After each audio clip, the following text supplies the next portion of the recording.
है इसकी माँ, ये कहलाएगी वैष्णवी।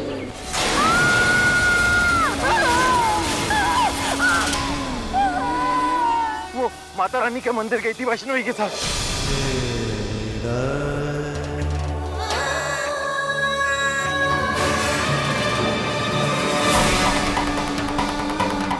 इससे वही पुरानी दवा खिला देती हूँ, फिर 2 घंटे तक बेसुध सोती रहेगी। बाकी शरीर तो काम कर रहा है, लेकिन उसके दोनों पैर बेजान हो गए हैं।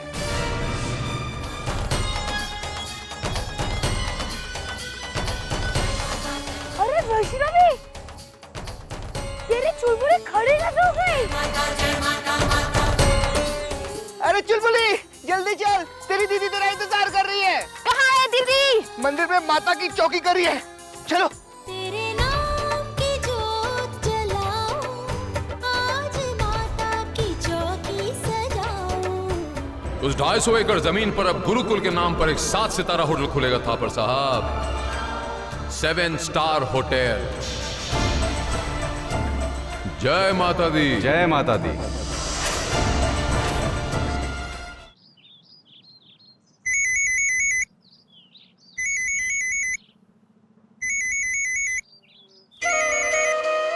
हेलो, प्रणाम विद्यासागर जी, मैं बोल रहा हूँ शील कुमार, मुंबई से।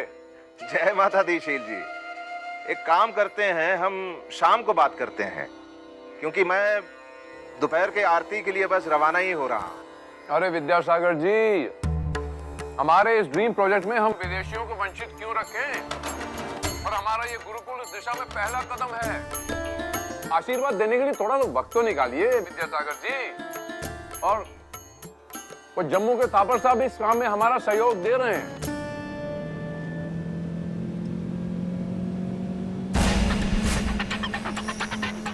कितनी देर में आ रहे हैं वो? क्योंकि शील जी आप जानते हैं माता की आरती का समय कभी बदलता नहीं। वो बस आपके पास गुरुकुल का नक्शा लेकर पहुंचने ही वाले हैं। बस एक नजर डाल दीजिएगा तो बड़ी मेहरबानी होगी आपकी विद्यासागर जी। बिल्कुल बिल्कुल, नक्शा तो देखना ही है। अब आपको अक्सर विदेश यात्राओं के लिए जाना पड़ेगा हमारे साथ। विदेश यात्रा? अरे ये कोई छोटा मोटा प्रोजेक्ट थोड़ी ना है विद्यासागर जी। इंटरनेशनल लेवल पे गुरुकुल बनाया जा रहा है, जिसके लिए विदेशी कंपनियों के साथ हमें विचार विमर्श करना पड़ेगा, मीटिंग्स करनी पड़ेंगी, इसके लिए विदेश जाना पड़ेगा। लेकिन शील जी मैं लेकिन कुछ नहीं विद्यासागर जी, नक्शे के साथ पासपोर्ट बनाने के पेपर भी भिजवा रहा हूँ, आप साइन करके भिजवा दीजिएगा। विदेश जाना कोई बड़ी बात थोड़ी है, हर आदमी देखो यूं विदेश आता जाता रहता है। और हाँ, ये अपना मन पक्का कर लीजिए, जब तक गुरुकुल का निर्माण होता है आपको कम से कम 6 बार मेरे साथ विदेश यात्रा करनी ही पड़ेगी। ठीक है शील जी, मैं उनका इंतजार करता हूँ। जय माता दी।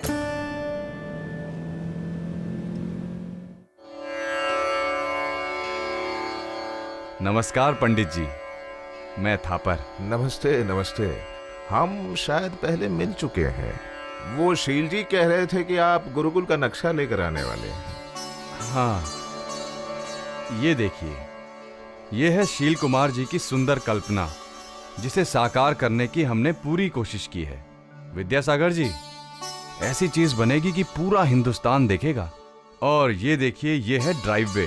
इसके दोनों तरफ फव्वारे होंगे और हर फव्वारे के पानी का रंग अलग अलग होगा। यहाँ पर बेंचेस होंगे और कमरों में रूम सर्विस उपलब्ध होगी। उसके साथ विदेशी यहाँ हमारे गुरुकुल में आएंगे।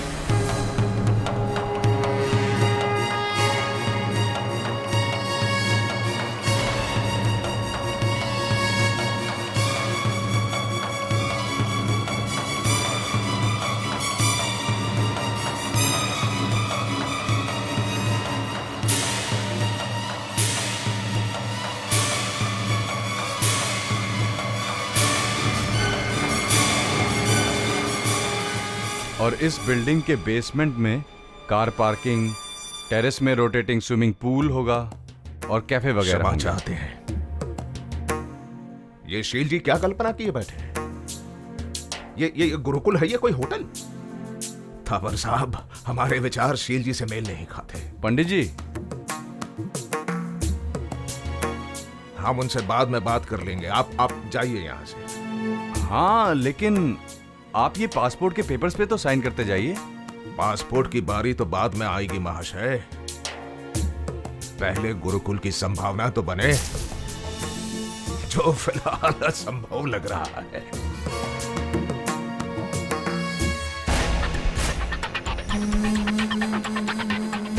ये क्या कह रहे हैं आप थापर साहब?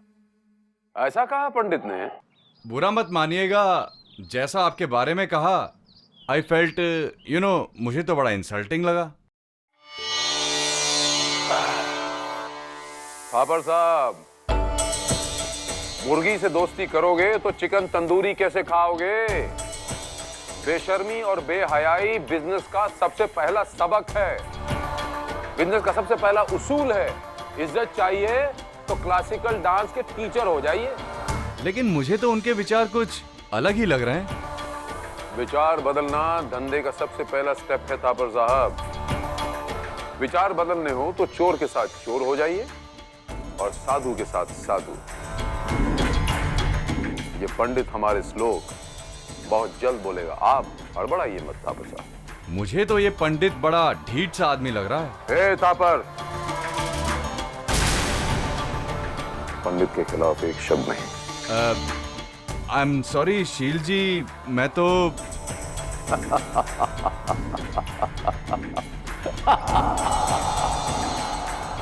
बदतमीजियां गुरुकुल की जमीन सैंक्शन होने के बाद।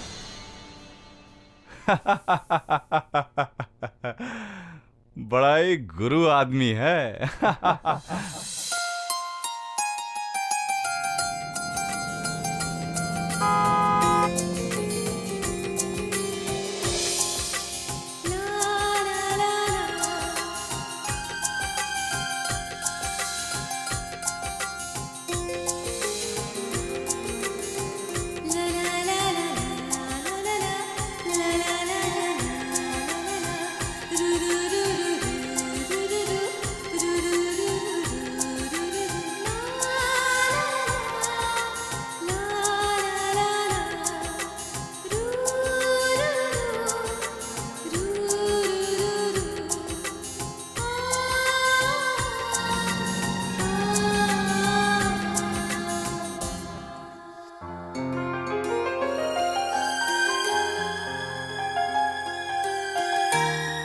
माधव, देखो माधव, आप दीदी के सामने कॉन्शियस होते हैं, ये बात तो समझ में आती है, पर आप मुझसे क्यों शर्माते हैं? कहीं आपका सरनेम शर्मा जी तो नहीं है? नहीं नहीं, मुझे बस आपकी तरह बोलना नहीं आता। शर्मा जी, आपकी बांसुरी तो बहुत सुंदर गाती है। गाती तो वैष्णवी भी बहुत सुंदर है। मेरे तो गिरिधर गोपाल दूसरा ना कोई। शर्मा जी, आप और दीदी मिले सुर मेरा तुम्हारा वाले सिचुएशन में कब आ रहे हैं? मैं समझा नहीं। शर्माना छोड़ेंगे तभी तो समझेंगे ना। लगता है मुझे ही आपका रिश्ता दीदी के पास लेकर जाना पड़ेगा। वैसे दीदी के पास कोई संदेशा भेजना है तो कहिए, मैं पहुंचा दूंगी। हाँ, मेरा एक संदेश उन तक पहुंचा दीजिए। उफ, शुक्र है एक लहर तो उठी। कहिए, क्या कहना है? कहिएगा कि हाँ हाँ, कहूंगी कि आपने कहा है कि हैव अ नाइस डे। ले,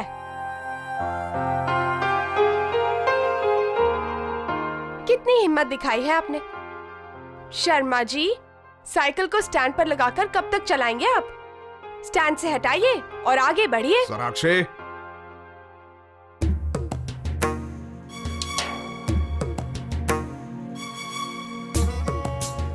नमस्ते पंडित जी।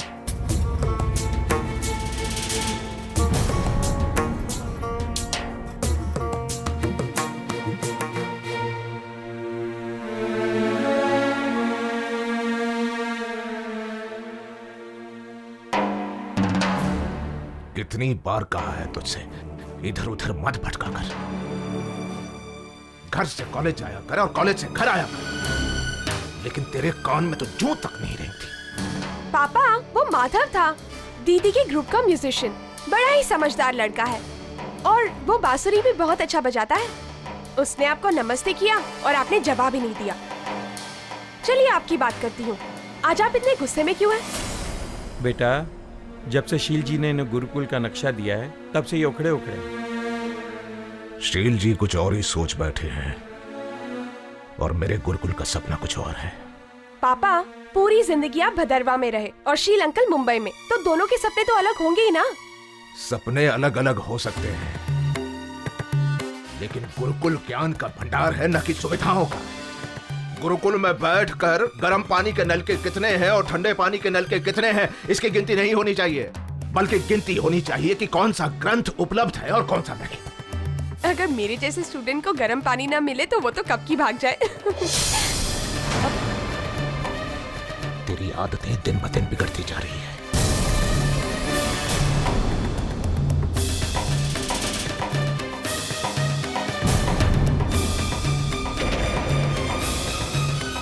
कल से रोज सुबह कॉलेज जाने से पहले तू मेरे साथ बैठकर दुर्गा पुराण का पाठ करेगी।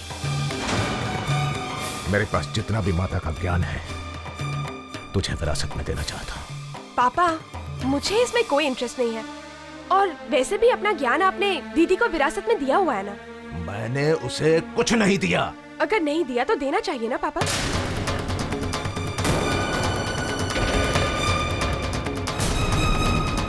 दीदी की श्रद्धा के सामने मेरी कोई तुलना नहीं है, और अगर तब भी आप अपना ज्ञान मुझे देना चाहते हैं तो फिर आपकी पहचान में जरूर कोई खोट है।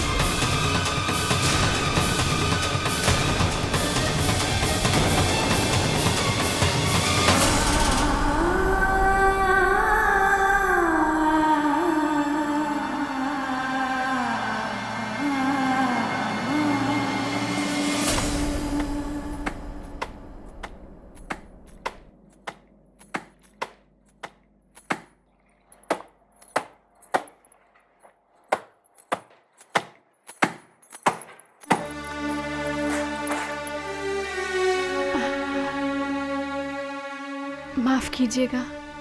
20 साल बीत गए, अब भी इस लड़की के समझ में नहीं आया कि मुझ पर एहसान ना किया करे। अपने घर में एहसान की क्या बात है? वो लता मौसी की तबीयत ठीक नहीं थी, तो मैंने सोचा।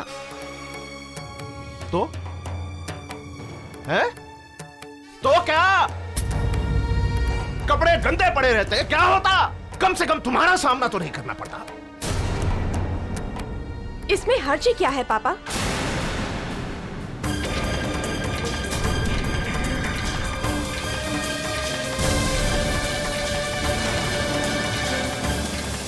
चुलबुली, तू बीच में मत बोल। अब्दुल मियां, तुम लता के घर जाओ और उसे कहो कि अगर यहां काम नहीं करना है तो बताएं, मैं और कोई व्यवस्था कर लूंगा।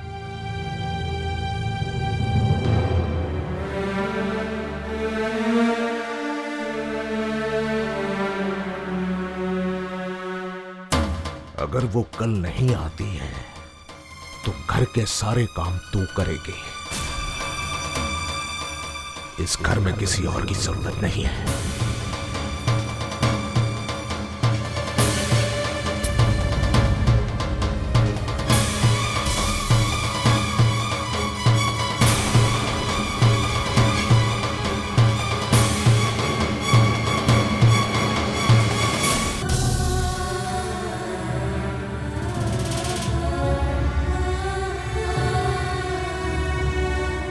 मैंने किसी भी बाप को अपनी बेटी के साथ इस तरह का बर्ताव करते नहीं देखा है पापा।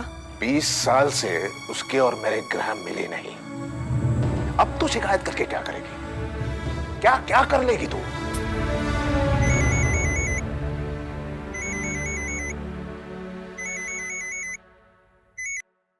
वो नक्शा मैंने देखा विद्यासागर जी, इतना अफसोस हुआ वो जो नक्शा देखकर। आपने वो नक्शा फाड़कर थापर के मुंह पे क्यों नहीं मार दिया? वो थापर का बच्चा मेरे सामने आया तो मैं उसे ठीक कर दूंगा इस बार। जिसके मन में माता नहीं होती ना विद्यासागर जी, जिसके मन में भक्ति नहीं होती, वो जाहिल इस किस्म की हरकत करता है। उसके मन में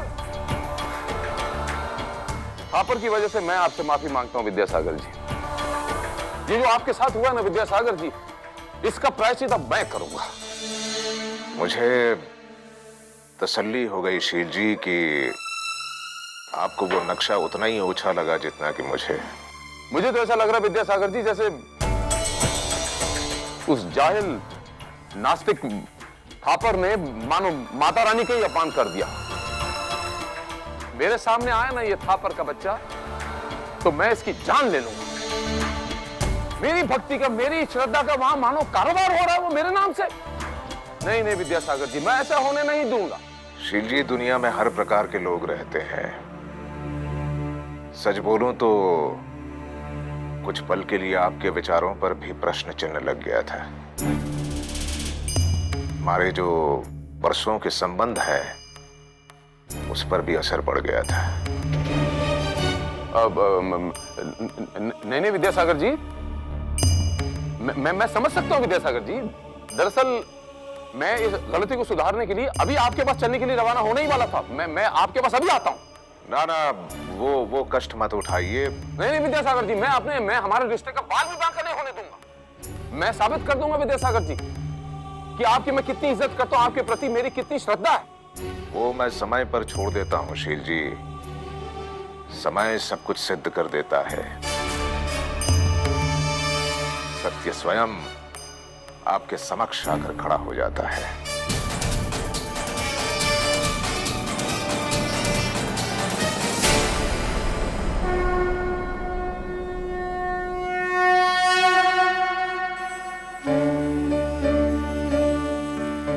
ना तो ऐसे रहना जैसे कि इस घर में नहीं रह रही।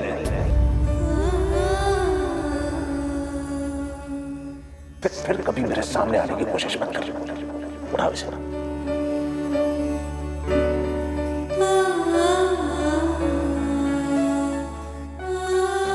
इस घर में किसी और की जरूरत, किसी और की जरूरत, किसी और की जरूरत, किसी और की जरूरत, किसी और की जरूरत, किसी और की जरूरत।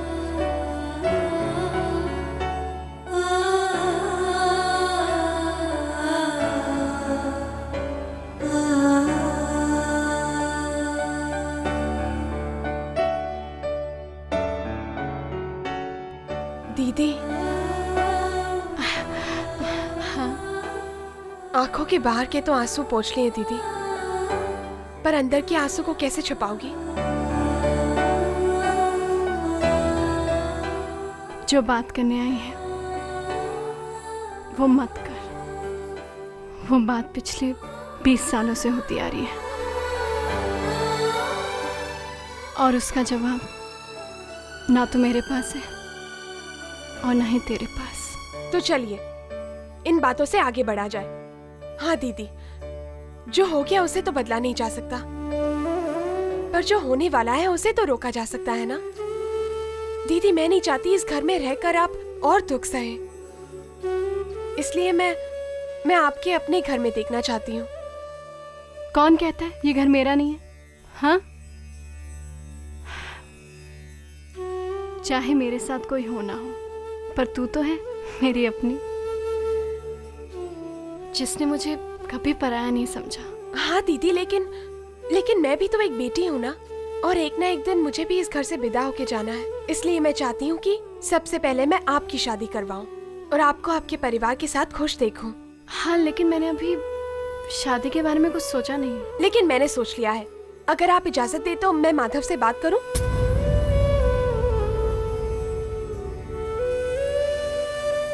सोनाक्षी, तुम्हें मेरी सौगंध है, तुम माधव से कुछ बात नहीं करोगी। और वैसे भी अभी मुझे कुछ सालों तक सिर्फ माता की सेवा करनी है, उसके अलावा कुछ नहीं। शाम की आरती का समय हो गया, मैं चलती हूँ।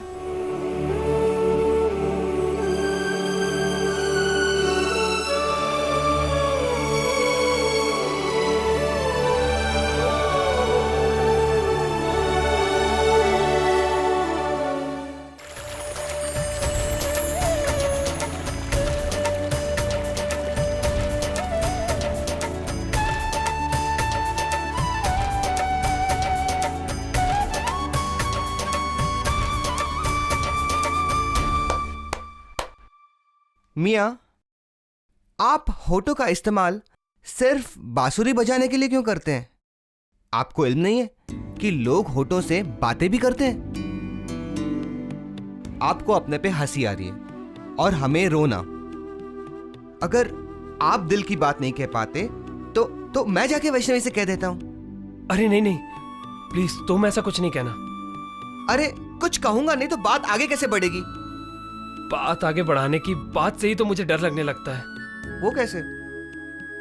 गुलफाम, मुझे डर है कि मैं कहीं कुछ ऐसा ना बोल बैठूं कि वैष्णवी मुझसे बहुत दूर चली जाए, भले ही फिर सारी जिंदगी ऐसे ही गुजर जाए। जब वो मेरे साथ होती है बस मेरे लिए उतना ही बहुत है। अगर वो भी इंतजार कर रही हो कि तुम कब कहोगे तो माधव, वैष्णवी से तो बात होनी चाहिए ना। बात? हमारी बात होती है ना गुलफाम। कैसे होती है बात? शब्दों में ना सही, सुरों में बात हो जाती है।